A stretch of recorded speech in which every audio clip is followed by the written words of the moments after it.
कौसल्या सुप्रजा रामपूर्वा सन्ध्या प्रवर्तते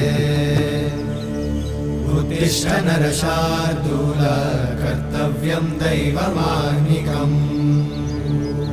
उत्तिष्ठोत्तिष्ठ गोविन्द उत्तिष्ठ गरुडध्वज उत्तिष्ठ कमलाकान्त त्रैलोक्यं मङ्गलं कुरु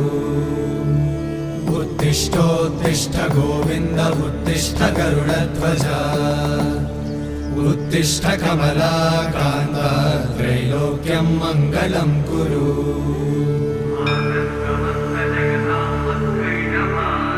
मातः समस्त जगतां मधुकैटभारे वक्षो विहारिणि मनोहर दिव्यमूर्ते श्रीस्वामि निश्चित जनप्रिय दानशीले श्रीवेङ्कटेश दयिते तव सुप्रभातम् तव सुप्रभातमरविन्दलोचने।